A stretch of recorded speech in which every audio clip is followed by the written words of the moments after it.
President Trump raising the stakes in the standoff over building the border wall during day 13 of the government shutdown.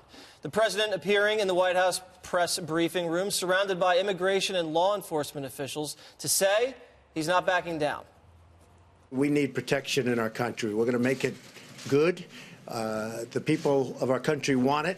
I have never had so much support as I have in the last week over my stance for border security, for border control, and for, frankly, the wall or the barrier. I have never had anything like it in terms of calls coming in terms of people writing in and tweeting and doing whatever they have to do. I've never had this much support. Those same officials supporting the president's call for more border security. Anywhere that you look where we have built walls, they have worked. They have been an absolute necessity for Border Patrol agents in securing the border. You all got to ask yourself this question. If I come to your home, do you want me to knock on the front door or do you want me to climb through that window? These criminal aliens that have been released from jail, that have been deported, will come right back into the United States. However, if we had a physical barrier, if we had a wall, we would be able to stop that. This stalemate over money for the border wall set to intensify with Democrats retaking control of the House. Nancy Pelosi is promising to put pressure on President Trump and Republicans after reclaiming the gavel and the speakership just hours ago. Pelosi is also insisting she's not budging on coughing up money for the wall. Are you willing to come up and give him some of this money for the wall? Because apparently that's the sticking point. No, nothing for the wall. We're talking about border security. There is no amount of persuasion he can do to say to us, we want you to do something that is not effective, that costs billions of dollars. All this comes as President Trump invites congressional leaders back to the White House tomorrow for more shutdown talks after a contentious briefing on border security yesterday. All right, so Dan, on a day when all the attention was on Nancy Pelosi, Speaker Pelosi, big ceremony and all the nightly newscasts were going to lead with that, the president comes in at the end of the day and holds this big press briefing surrounded by ICE agents and Border Patrol agents and kind of stole her thunder a little bit. Yep. I thought that was pretty effective. Did you? It is. I think the GOP's generally had a problem over the last few decades, not with the message, but with messaging. I mean, the general idea of low taxes, border security, health care, freedom and choice resonates with the majority of Americans. The problem is our messaging is terrible. We never manage to fit things on a Wheaties box. In other words, everything, we go to like a methadone clinic and we're talking about 401ks and the Laffer curve. We've never been able to say it as easily as Trump. This is about border security. That's his message right now. It's clear. He's a master at taking over the microphone, and he just did it again in this press conference. I think it was a brilliant idea. Come out, be snappy, get off the stage. And it's a nice response to Speaker Pelosi, who's been saying for almost a year, walls don't work. And you have people on the border, experts, who've done this their whole lives, saying everywhere we've put a barrier, they've stopped illegal immigration. And you have other experts who say we don't need the kind of wall that Donald Trump's talking about. We need something in the middle. Who's that? So there's a whole list of them. Can you name one? Will Hurd, who is a former CIA officer, congressman from Texas, CIA on the border. I trust these guys because they're down there on the front lines. He is a Republican member of Congress from Texas who says it's the most costly, least effective way to do border security. So there is a difference of opinion. I don't believe that at all. Okay, well, it's true. And the CIA, don't come after me. But here's what, so Donald Trump didn't hold a press conference. He didn't take any questions. So let's I thought that was smart because sometimes he takes questions and then he steps on the message. That's true. So two points, though, on this. First, you've had the first Republican senator today, Cory Gardner from Colorado, come out and say the government should reopen with no wall funding. There are senators on the Republican side who are vulnerable here who may decide that they will vote for something the House passes with no wall funding. This is a numbers game for the president at this point.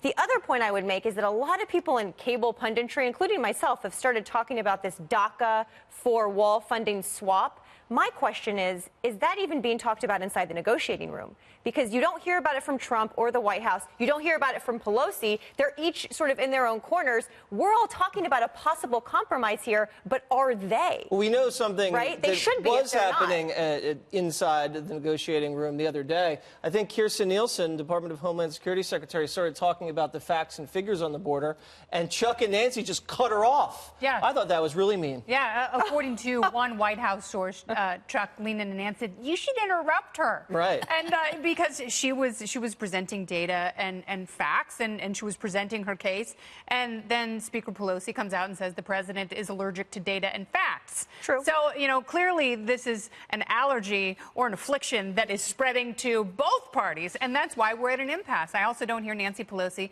talking about what the House can do in terms of immigration, because everyone is hung up on the wall. They're hung up on that 4-letter word, and they can't get past it. Meanwhile, you have a bunch of people who aren't collecting paychecks, others who aren't going to work, and those who are caught in the middle trying to work in this country. But by some, they are being demonized. And my question for Dan is, what if the wall doesn't work? Because really, the greatest correlation between immigration in this country and when it proliferates is when the economy is doing really well. Right now, the economy is doing really well. You also have a lot of illegal immigration. Yeah, but you generally believe in facts and data, right? How do you explain the fact so much that there is a significant correlation between construction of walls and the decreasing in illegal immigration traffic and drug trafficking, where there in fact is a wall in place? How would you explain that? Any other way? And the president actually just went to Instagram and I think released a meme. The wall is coming. Oh, is that real? my God. That is from Game of Thrones. This is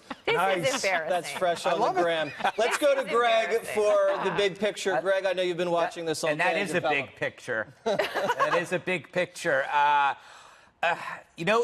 look at it from the, as part of the media, we are living in Donald Trump's restaurant, right? Because around 4:30, he says, there's not enough Trump on your pizza. There's not enough Trump in your soup. So he leaves the kitchen and he comes out and puts more Trump on your plate, which is what he did at 4:30, which helps galvanize the media, and then everybody reacts, responds. But here's what I want to think about. The real threat to security is a rhetorical device, conflation. Okay? If you think about the 4 areas of security: border, terror, crime, and let's say home protection, guns, okay? Those are the 4 areas. In each one of those cases, there's the device that is used to prevent any kind of improvements in that area is conflation. If you look at immigration, conflate illegal immigration with legal immigration, you can't get a wall. With terror, if you conflate religion with extremism, you get Islamophobia. That prevents any movement in the anti-terror world. If you look at policing, you conflate law and order with racism, right? Police brutality, police shootings. And then when you look at the Second Amendment, you conflate gun crime with actually gun ownership. So this is a tactic used by the left that is effective in every area of security. And it's probably most glaring here because we see that they both agree on the same thing. They both want border protection, but one won't budge because they're conflating it with bigotry. It's like, oh, you want a wall?